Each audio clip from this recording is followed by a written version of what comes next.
어제 우리 나눴던 말씀 한번 기억해 볼까요? 전쟁이 끝이 났습니다. 압살롬은 요압의 손에 죽게 되고요. 이 소식을 들었던 다윗은 깊은 슬픔에 빠지게 되지요. 하지만 어쨌든 이 승리 후에 이제 왕궁으로 다시 돌아가야 했기에 사람들을 추스려서 요단강을 건넙니다. 그런데 그 요단강을 건너는 상황 속에서 이제 다윗은 남은 또 다른 전쟁을 치러야 되는 상황에 이르렀습니다. 그것은 이미 이 반란 속에서 뭐 천갈래 만갈래로 쪼개져 있는 나라를 다시 봉합하는 일이었는데요. 이 나라를 봉합하는 이 순간 속에서 이 다윗은 참 많은 고민을 했던 것 같아요. 그래서 그를 저주했던 시므이도 품으려고 하고, 그리고 그에게 거짓말을 했던 시바도 품으려고 하고, 무비보셋의 말도 어느 정도 수긍을 하고, 그리고 이 김함과 함께 이 요단강을 건넙니다. 그런데 이것이 완전한 봉합과 완전한 이 전쟁의 끝이 아니라는 것을 이제 오늘 말씀 통해서 알게 되는데요. 이제 그것은 절반의 봉합이었다. 그러니까 마음에서 아직 정리되지 않은 정치적인 계산들이 깔려 있었기 때문에 결국 이제 또 다른 혼란과 또 다른 반란을 야기하는 이유가 이제 나타나게 됩니다. 오늘 그 얘기가 바로 그것인데요. 이스라엘 백성들 가운데 이제 돌아오는 왕궁으로 돌아오는 다윗과 그 일행을 보면서 어떤 일이 벌어지냐? 소위 말해서 이제 논공 행상이 이루어지게 됩니다. 우리 함께 우리 41절의 말씀을 같이 한번 읽어보도록 하겠습니다. 41절입니다. 시작. 온 이스라엘 사람이 왕께 나와 왕께 아뢰되 우리 형제 유다 사람들이 어찌 왕을 도둑하여 왕과 왕의 지방과 왕을 따르는 모든 사람을 인도하여 요단을 건너가게 하였나이까. 아멘. 이 압살롬이 와서 나라를 뒤집을 때는 가만히 숨죽여서 보거나 아니면 박수를 치거나 아니면 그 정권 밑에 내려가서 한 자리 잡으려고 하던 사람이 갑자기 뭐 얼굴을 바꾸고 다윗이 오니까 언제 그랬냐는 듯이 다윗을 맞이합니다. 그러면 그냥 박수치고 가만히 있으면 될 것을 어떻게 하나요? 서로 싸우기 시작합니다. 여기서 말하는 이 이스라엘 사람들이라는 것은 이 북쪽에 있는 11지파를 뜻하고, 이에 또 반하는 이제 유다 사람이 나오는데요. 이것은 이제 다윗이 속한 유다 지파를 뜻합니다. 그러니까 남과 북이 싸우기 시작하는 거죠. 남쪽 사람들은 아니 우리가 우리 지파 사람이고 우리가 먼저 왕으로 모셨어요. 그런데 뭐 우리가 왕을 데리고 오는 게 뭐가 잘못이냐? 뭐 이렇게 얘기를 하고, 반대로 이제 위쪽 북쪽에 있는 11지파 사람들은 아니 니네 유다 지파만 지금 왕을 데리고 가까이 있고 말이야. 왜 우리한테 미리 얘기를 안 해갖고 지금 다 축하하고 이래야 되는데 이거 너무한 거 아니야? 이러면서 싸우죠. 이게 겉으로는 굉장히 다윗을 위해해 주는 것 같지만 사실 거기에는 어떻게라도 다윗의 마음을 사거나 다윗으로부터 농공행상, 공을 얻고 상을 얻기 위한 어떤 한 바람이었죠. 결과적으로 이러한 이제 모습은 극한 대립에까지 이르게 되는데요. 이 43절에 보면 이 뒤에 이런 말이 나옵니다. 유다 사람의 말이 이스라엘 사람의 말보다 더 강경하더라. 그러니까 이제 남쪽에 있는 사람들이 더 강경하게 북쪽 사람들을 이렇게 쳐낸 거죠. 그러면은 이제 이런 상황 속에서 사람들이 계산을 하거나 그 계산 끝에 어떻게 합니까? 감정적인 소모를 하게 돼 있습니다. 뭐 이런 거죠. 뭐 아주 뭐 비관한 예로 이런 거죠. 뭐 예전에도 이런 일이 뭐 비슷하게 있었지만 나는 목사님 최측근이야 뭐 이렇게 얘기하시는 분들이 있었어요.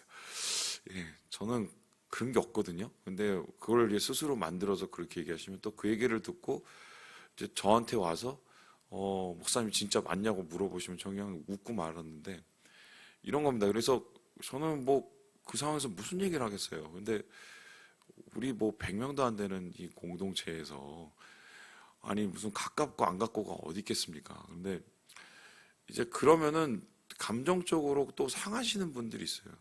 아, 내가 목사님하고 더 가까운 줄 알았는데, 제가 뭐 지금 제가 저를 사람들이 많이 좋아한다 그 얘기를 하는 게 아니라 뭐 이런 예가 가장 맞는 것 같아 얘기를 하는 거예요. 아니었나 봐. 목사님 나를 그렇게 생각 안 했나 봐. 이러면서 저는 그렇게 전혀 얘기한 거 아니고 그냥 한번 웃고 말았는데 그거를 또 다른 식으로 막 해석을 합니다. 해석을 해서 실망하고 또 섭섭병에 걸리시는 거죠. 이제 문제는 뭐냐면 뭐 오해는 할 수 있잖아요. 그리고 또 뭐 확대 해석도 할 수 있고 사람이란 게 내가 아라고 얘기해도 어라고 들을 수 있는 게 그게 사람이고 뭐냐면은 차이가 있으니까요. 또 우리가 다르니까. 근데 그거를 사탄이 가만히 내비두지 않습니다. 오늘 이스라엘 공동체도 마찬가지인데 입장이 좀 다를 수 있어요. 물론 뭐 누가 맞느냐 맞지 않느냐로 따질 수 있는 문제가 아니거든요. 뭐 유다 사람들은 아니 뭐 원래 우리 저 가족이야 이렇게 얘기하시는 분도 있을 수 있죠. 반대로 아니 야 그 사람 수로 따지면 우리 훨씬 많은데 무슨 소리야. 우리 북쪽 사람들이 너네들보단 훨씬 더 가져가는 게 많아야지. 뭐 이럴 수 있단 말입니다. 그런데 그 사이를 항상 이 노리면서 소위 말해서 어부지리를 노리는 이 세력들이 있어요. 그게 어떻게 보면 그게 대표적으로 이제 그 사단들이 하는 일인데요. 이 사단은 항상 틈을 노립니다. 틈을. 사람과 사람 사이에, 교회와 교회 사이에, 혹은 또 하나님과 우리 사이에 그 틈을 노려요. 틈을. 그것이 뭐 인간적인 어떤 느낌이건 아니면 개인적인 어떤 뭐 오해건 간에 그것을 통해서 결과적으로 뭐냐면 관계를 소원하게 만들고 그리고 마음이 떨어지게 만들고 그래서 이 공동체와 또한 하나님과 인간 사이를 어떻게 해요? 이간질을 시켜요. 이간질을. 지금 이 상황도 똑같이 그런 일이 일어나는데요. 유다 사람들이 강경하게 얘기를 하니까 위에 있는 열한 지파 사람들이 그것도 이제 열한 지파의 우두머리하고 쓰는 베냐민 사람들이 섭섭하잖아요. 이것을 누가 노리느냐? 바로 세바라는 사람이 노리기 시작했습니다. 우리 함께 1절의 말씀을 같이 한번 읽어보도록 하겠습니다. 1절입니다. 시작. 마침 거기에 불량배 하나가 있으니 그의 이름은 세바인데 베냐민 사람 비그리의 아들이었더라. 그가 나팔을 불며 이르되 우리는 다윗과 나눌 분깃이 없으며 이새의 아들에게서 받을 유산이 우리에게 없도다. 이스라엘아 각각 장막으로 돌아가라 하매. 항상 이런 식입니다. 그러니까 위에 있는 열한 지파들, 특별히 이제 베냐민 지파가 다윗에게 혹은 뭐 유다 사람에게 그런 얘기를 했던 이유는 결과적으로는 따져보면 내가 다윗하고 잘 지내고 싶어. 우리나라에서 내가 그래도 좀 열심히 다음에 좀 뭔가를 해볼게. 이 얘기잖아요, 이 얘기. 근데 그거를 이제 항상 이간질을 시켜서 다른 마음으로 만들어버려요. 우리가 가지고 있는 그 섭섭함의 마음을 잘 긁어줍니다. 잘 긁어주면서 이 사탄이 하는 짓은 뭐냐면 다름을 더 부각시켜요. 우리가 가지고 있는 오해할 만한 일들만 더 부각시킵니다. 그리고 그거를 더 감정적으로 증폭을 시켜요. 지금 세바도 똑같은 일을 하는데 이런 거예요. 아니 뭐 다윗한테 얻을 게 하나도 없는데 분깃이 없어. 나눠줄 게 없어. 다 유다 사람이 다 해먹잖아. 아니거든요. 근데 그거를 그런 식으로 이제 긁어줍니다. 그리고 어떻게 해요?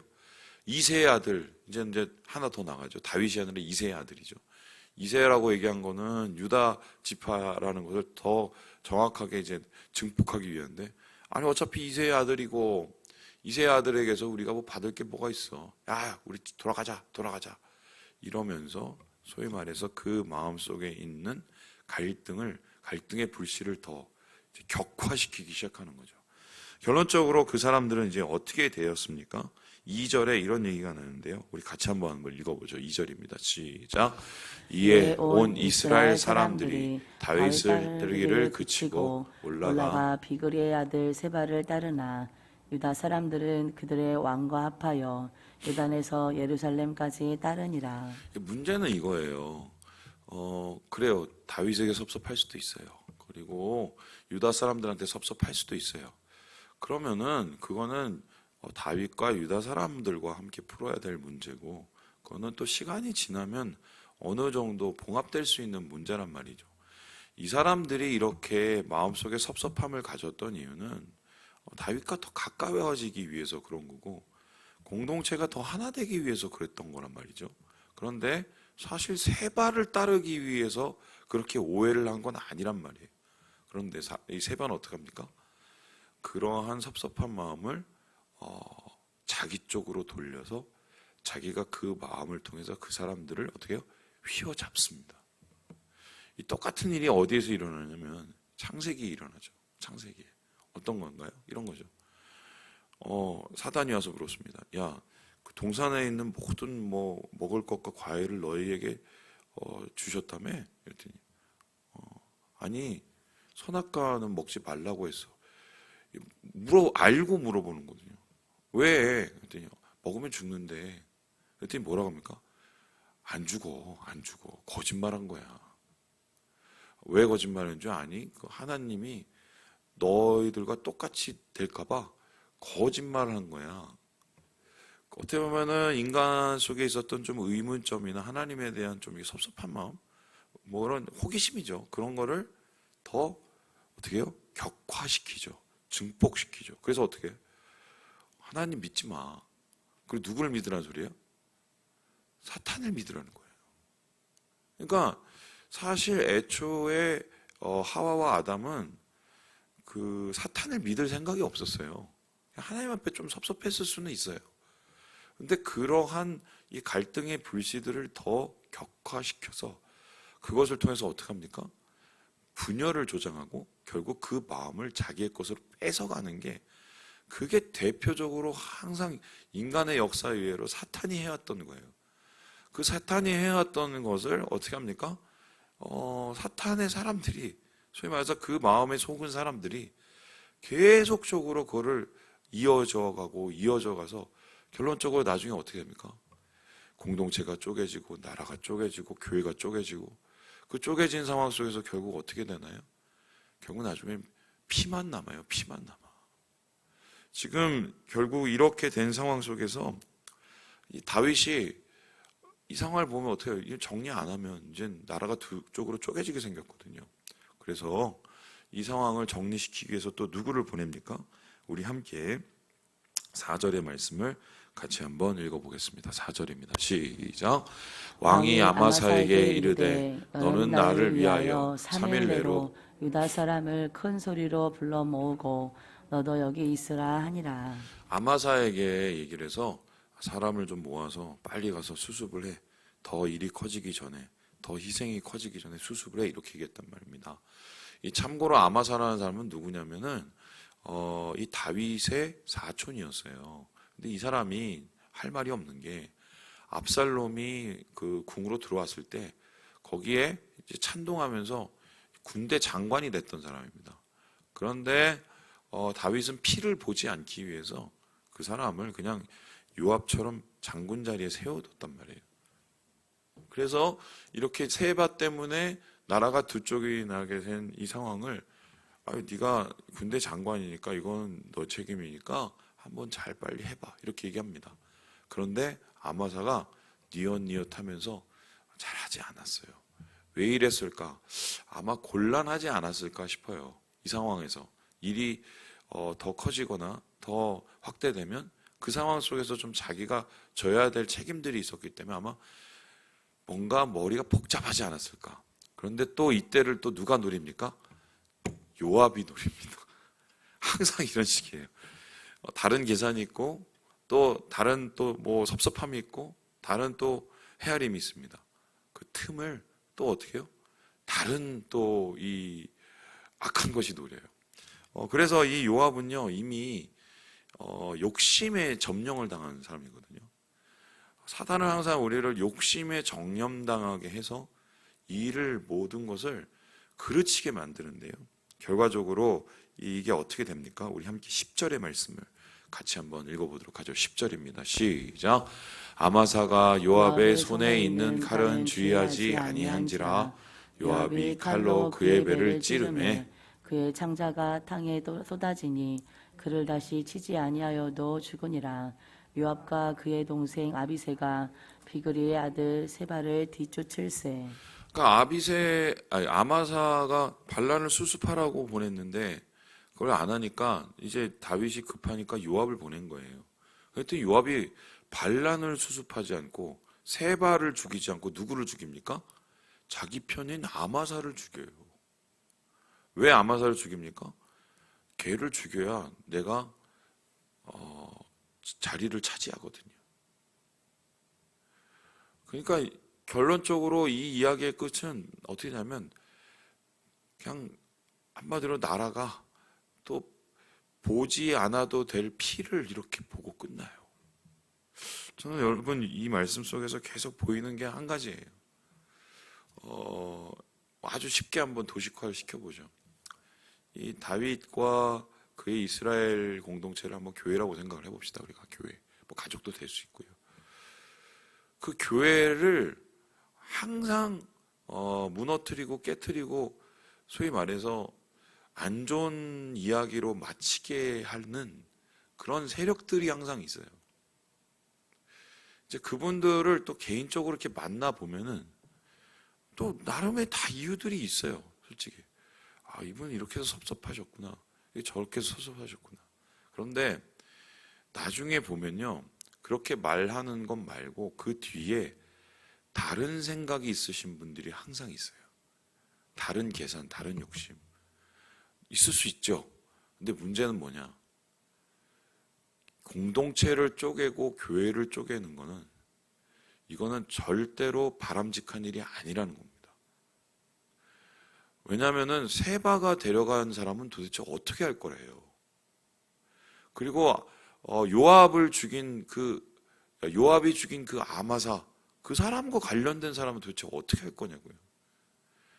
이게 다름이 하나님 안에서 사랑으로 덮여질 때 이거는 나중에 우리가 서로와 서로였는데 은혜를 나눌 수 있는 기회가 되는데, 다름을 다름으로 계속적으로 더 부각시키고 그걸 이야기를 더 만들어가고 이렇게 되면은 결과적으로 주님의 몸이 두 짝으로 쪼개지는 거예요.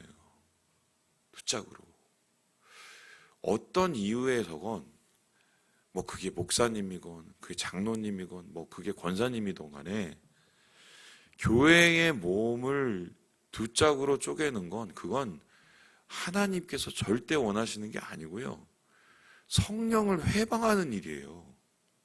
성령은 교회를 나누시더라도 건강하게 축복하면서 교회가 나눠지기를 원하시지, 교회를 싸우면서 서로 얼굴도 안 보면서 나중에 서로 정말 죽일 이야기들을 많이 하면서 그렇게 헤어지는 걸 절대 원하지 않으시거든요. 뭐 이야기하고 마치죠. 너무 또 감정적으로 안 나요. 제가 답답해서 그래요. 제가 미국에 있을 때 이렇게 해서 교회가 순식간에 한번 날아갈 뻔했어요. 한 안수 집사님 부부가 있었는데 얼마나 열심히 전도를 하고 얼마나 열심히 또 청년들을 섬기는지요. 그냥 목사님이 막 그 안수 집사님들을 정말 심하다 할 만큼 막 굉장히 배려하고 막 위해주고, 왜냐하면 교회가 막 성장해 가니까 그 목사님 마음 이해되거든요. 근데 어느 순간에 이해관계가 좀 문제가 생기니까 이분들이 얼굴이 딱 돌변이 되면서 결론적으로 이제 교회를 쪼개셨는데, 없는 얘기, 있는 얘기 부풀리고 만들고 사람들 찾아가면서 그 마음속에 섭섭한 얘기를 들어주면서 긁어주고, 결론적으로 나중에 어떻게 됐느냐, 교회가 그때 한 100여 명 좀 됐었는데 한 30명이 나갔어요. 그것도 제가 진짜 가슴 아픈 게 그 중에는 예수 믿은 지 얼마 안 되신 분들이 있었단 말이에요. 그러면 데리고 나갔으면은 책임을 지시던가. 다 교회를 안 다니세요. 자기는 딴 교회를 가요. 그 상황 속에서 제가 그 교회가 정상화되기까지 하나님께서 있으라고 말씀하셔서 한 7, 8개월을 더 섬기고 좀 어느 정도 상황이 이제 개선되고 나서 제가 한국으로 돌아왔는데요. 제가 그 모습 보면서 야, 이러한 일들이 앞으로 목회 속에서 계속 우리를 괴롭힐 수도 있겠구나. 그래서 여러분 뭐 누구가 잘못이고 누구를 미워하고 그 얘기가 아니에요. 딱 한 가지만 보면 돼요. 이게 하나가 되기 위해서 이러는 건지 쪼개고 나뉘고 싸우기 위해서 그러는 건지 어느 게 하나님 뜻인 건지는 우리가 너무 뻔히 알잖아요. 그래서 주님 안에서 이러한 이 사단의 이 모습을 좀 바라보면서 좀 우리가 하나님의 진짜 원하시는 뜻이 무엇인지를 좀 다시 기억해야겠다. 안타까워요. 정말 안타까운 마음에. 예. 죄송해요. 예. 주님 안에서 좀 하나 되는 공동체를 세워가고 또 하나님이 기뻐하시는 다름이 하나됨이 되는 좀 우리 교회임을 저는 믿습니다. 그래서 주님의 소망하는 참교회로 서가시는 우리 모든 형제 자매들 되시길 주님의 이름으로 축원합니다.